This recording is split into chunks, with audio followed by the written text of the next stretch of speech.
నేను పెట్టిన డబ్బు తాళి కుంకుమభరణి ఏవీ లేవేంటి? ఓరి నాయనో, ఎక్కడికి పోయాయో అవన్నీ? కొంపతీసి మారుతిగడు కొట్టేసుంటాడా ఏంటి? అమ్మా లక్ష్మీదేవి, ఎక్కడికి పోయావమ్మా? అత్తయ్యా,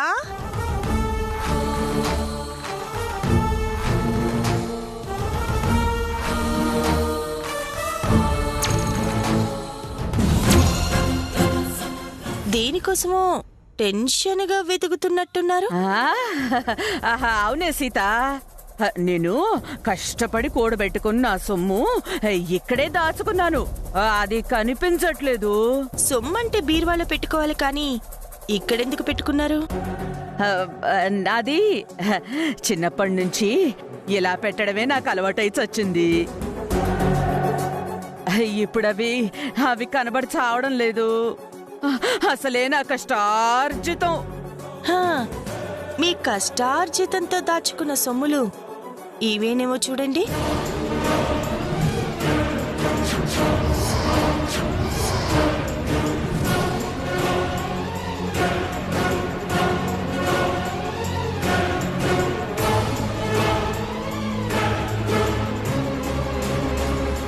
ఈ వయసులో ఇవేం పనులత్తయ్యా మీకు?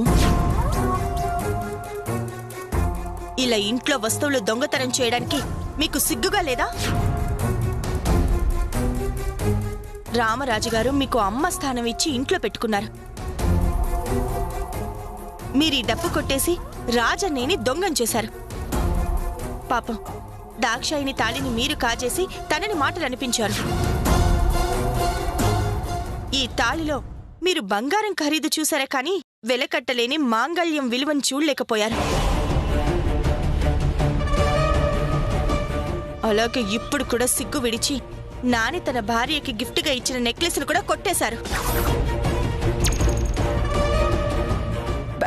ఇప్పుడేంటి, ఇవన్నీ నేనే దొంగతనం చేశానంటావా? కళ్ళ ముందు కనిపిస్తుంటే ఇంకా బుకాయించాలని చూస్తున్నారా? ఈవిడ గారు తిన్నింటి వాసాలు లెక్క పెట్టే రకమని మొదటి రోజు లోపల దూలాలు లెక్క పెడుతున్నప్పుడే నాకు అనుమానం వచ్చిందండి. ఈవిడ గారు ఇలాంటి పనులేవో చేస్తుందని. దొంగతనం చేసింది కాక ఎవరికి అనుమానం రాకుండా భూమిలో భలే పాతి పెట్టారండి. ఇప్పుడేంటి, మీరిద్దరూ నేనే దొంగతనం చేశాను అంటారా? అంతేనా?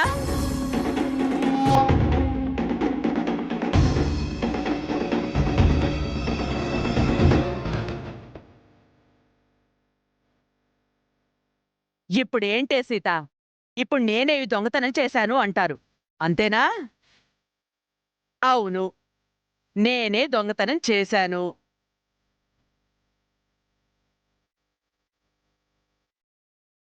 కానీ దాన్ని మీరు ఎలా నిరూపిస్తారు?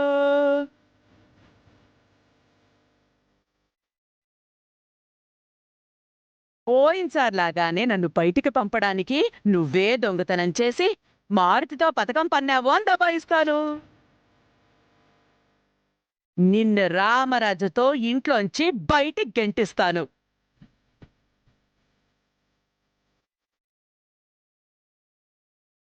నేను నిన్ను బయటికి తగలేసే సమయం కోసమే చూస్తున్నానే సీత. ఇప్పుడు దొరికావే నాకు. మా అమ్మగారిని బయట పంపడం మీ తరం కాదు. ఇంట్లో అందరికీ సీతమ్మ గారంటే ప్రేమ గౌరవం ఉన్నాయి. ఏంటమ్మగారు ఇంకా నిలబడ్డారు? అయ్యగారికి సంగతి చెప్పి కొంచెం బుద్ధి వచ్చేలా చెప్తే బాగుంటుందేమో. మీరేంట్రా చెప్పేది? నేనే చెప్తాను. రామరాజు, ఒరే పెద్దోడా, పెద్దోడా,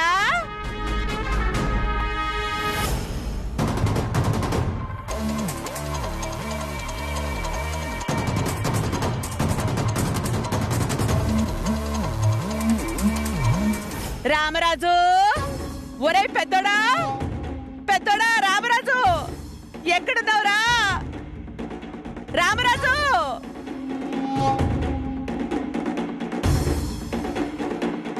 ఏంటమ్మా? నేనంటే నీ పెళ్ళానికి విలువే లేదురా రామరాజు.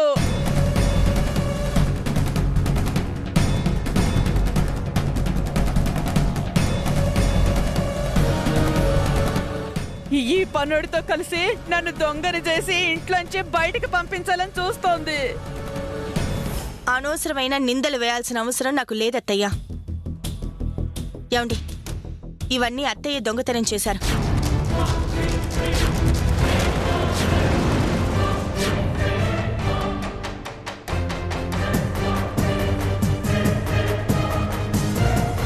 నాకు దొరికేసరికి ప్లేటు పిరాయిస్తున్నారు. ఇది దాక్షాయిని తాళి, చిట్టి నెక్లెస్, ఈ డబ్బు అన్నీ కాజేసి బయట గుంట తీసి పెట్టారు. వా వా వా వా వా! మారుతిగాడు దొంగతనం చేస్తే వాణ్ణి దోషినిగాక నన్ను దొంగం చేస్తోందిరా రామరాజు. దొంగతనం చేయాల్సిన అవసరం అత్తయ్యకేంటక్క? నా తాళి పోతే పాపం నాకన్నా అత్తయ్య ఎక్కువగా బాధపడి నాకు సపోర్ట్గా ఉంది. అట్టా చెప్పవే తల్లి. దాక్షాయిని, నువ్వు పాలేవో నీళ్ళేవో తెలుసుకోలేవు. నీ పక్కన ఉన్నట్టుగానే ఉండి నీ తాళి తీసి ఏవి ఎరగనట్టు నాటకాలాడింది అత్తయ్య. ఎందుకు సీత అమ్మని అలా అంటావు? అమ్మ నోరు పెద్దదేమో కానీ దొంగతనం చేసే అలవాట్లేదు. అయ్యో, మీకు ఎలా నిరూపించాలండి? నేనున్నానుగా అమ్మగారు నిరూపించడానికి. ఈవిడ గారు బాగోతానే వీడియో తీశాను.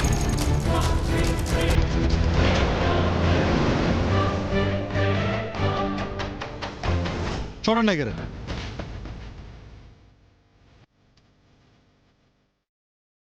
పోయినసార్లాగానే నన్ను బయటికి పంపడానికి నువ్వే దొంగతనం చేసి మారుతితో పథకం పన్నావు అని దబాయిస్తాను.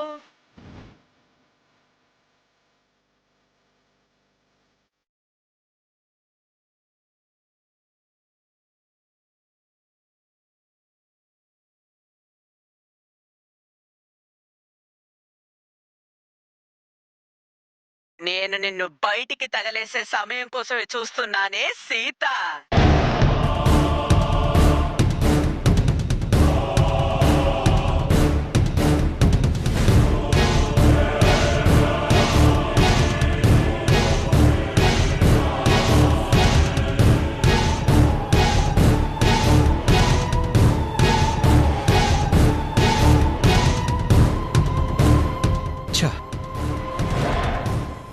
నీకు అమ్మ స్థానం ఇచ్చాను ఈ ఇంట్లో.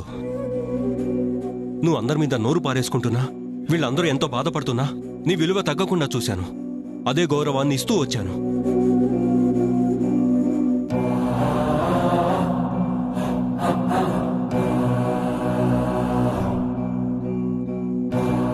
కానీ నువ్వు ఇంతలా దిగజారిపోతావు అనుకోలేదు. నిన్ను ఏమనాలో కూడా అర్థం కావట్లేదు.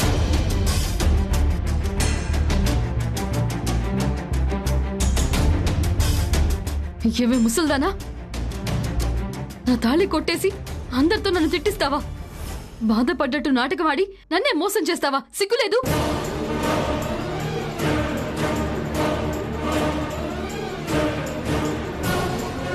ఇలాంటి వాళ్లకు సిగ్గు అనే పదానికి అర్థం కూడా తెలీదు. నీచమైన బతుకు. ఛీ!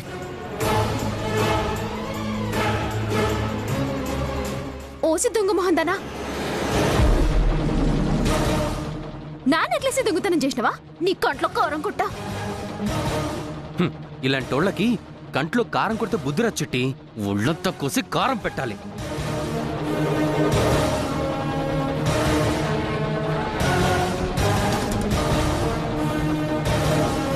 అవ్వా అవ్వా అవ్వా అవ్వా! దొంగతనం చేసిన పాపానికి పెద్దదాన్ని పట్టుకుని ఎన్నెన్ని మాటలు అంటున్నారు.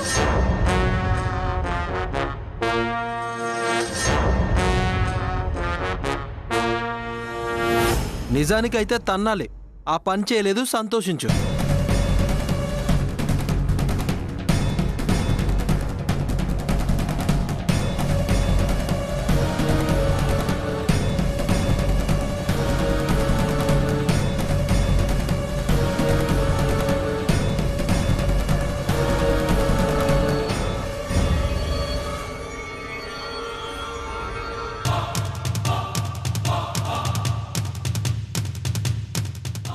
పోయిరా అమ్మ కాంతమ్మ, పోయిరా.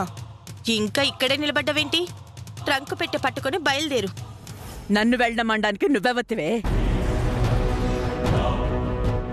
నా పెద్ద కొడుకు చెప్తేనే వెళ్తాను. ఎరా పెద్దోడా, నన్నింట్లోంచి వెళ్ళిపోమంటావా?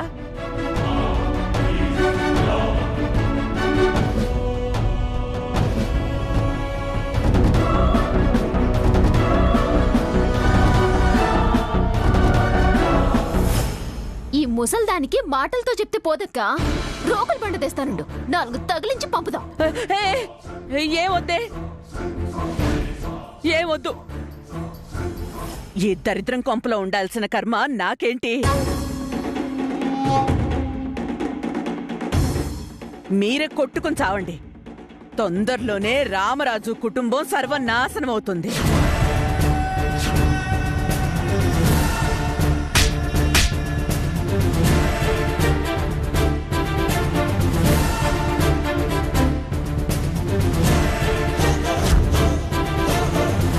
నా కుటుంబం గురించి నోరు జారవంటే చంపేస్తాను. పో బయటికి.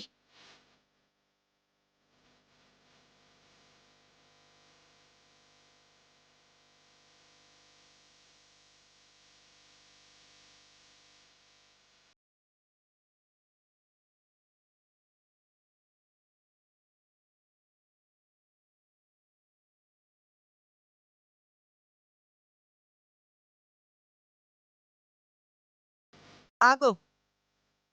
చిట్టి నెక్లెస్ ఇవ్వు.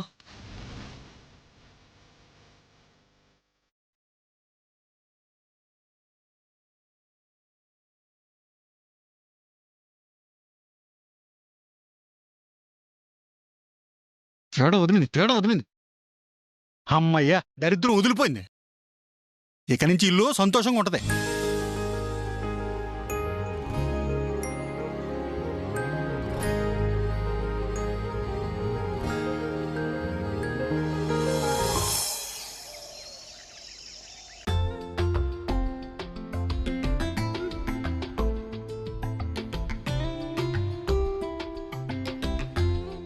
ఎక్కడికమ్మాయి గారు వెళ్తున్నారు? జాబ్ వెతుక్కుందామని వెళ్తున్నాను. పని మీద బయటికి వెళ్తున్నప్పుడు ఎక్కడికైనా అడగకూడదనే జ్ఞానం కూడా లేదా మారుతి నీకు? మారుతి తెలియక అన్నాడమ్మా. అయినా ఇప్పుడు నువ్వు జాబ్ వెతుక్కుని ఉద్యోగం చేయాల్సిన అవసరం ఏమొచ్చింది? మొగుడు సంపాదించడం కూడా చేతకాని వాడైతే పెళ్ళాం ఉద్యోగం చేయక తప్పదు కదా బావగారు. ఎందుకమ్మా శ్రవణ్ అలా అంటావు? నీ భర్త ఏమన్నా బాధ్యత లేనివాడా? భవిష్యత్తు గురించి ఆలోచన లేనివాడా? ట్రావెల్స్ పెట్టుకున్నాడు.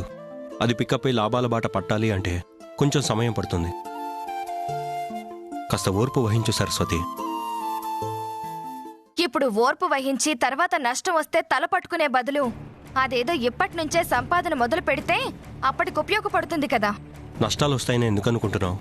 మంచిగా కోరుకోవచ్చు కదా. అయినా ఇంట్లో ఇంతమంది ఉండంగా నువ్వు ఎందుకమ్మా పని చేయటం? నీ హెల్త్ కూడా బాగలేదు.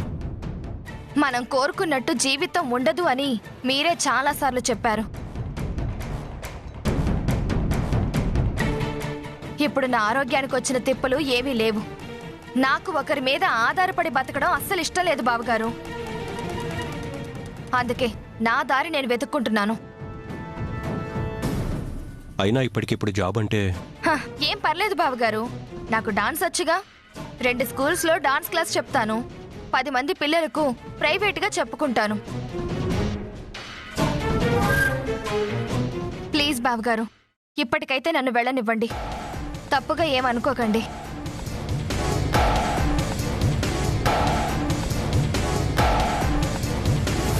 సరస్వతమ్మ గారికి ఉద్యోగం చేయాలన్న కోరిక కన్నా మిగిలిన తోటికోడలు సంపాదిస్తున్నారన్న అహం మొదలైనట్టుంది అయ్యగారు. అందుకే ఆరోగ్యం అలా కుదిరిందో లేదో ఇలా ఫైల్ పట్టుకుని బయలుదేరిపోయారు. తప్పు మారుతి. మనిషి అవసరాన్ని చూడు, అందులో మంచిని మాత్రమే చూడు. చెడును ఊహించద్దు.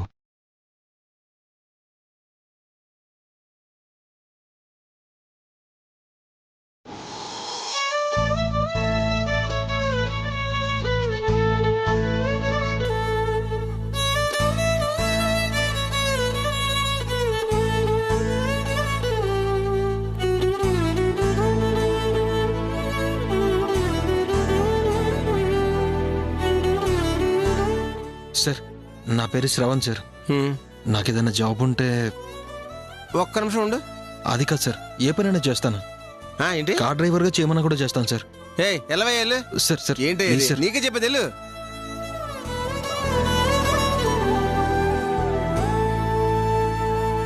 నాకు డాన్స్ చాలా బాగా వచ్చు. మీ పిల్లల్ని జాయిన్ చేస్తారా? వద్దమ్మా. ప్లీజ్ అండి, నాకు బాగా వచ్చు. ఏం వద్దమ్మా?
శ్రవణ్ తిన్నాడో లేదో.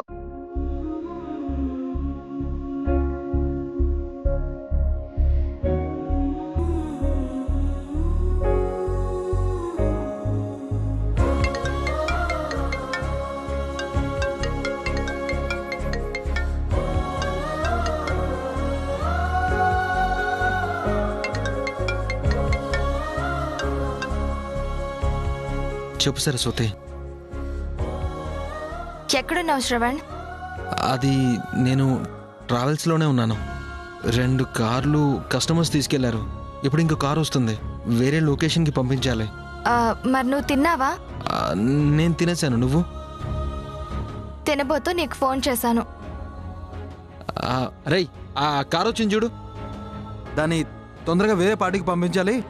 కాస్త వాష్ చేయించు. నువ్వు చెప్పు సరస్వతి. సర్లే శ్రవణ్, నువ్వు బిజీగా ఉన్నట్టున్నావుగా. నేను మళ్ళీ మాట్లాడతానులే. పర్లేదు సరస్వతి, నువ్వు చెప్పు. నేను మళ్ళీ మాట్లాడతానులే శ్రవణ్. సరే సరే సరస్వతి. రేయ్, అయిందా లేదా?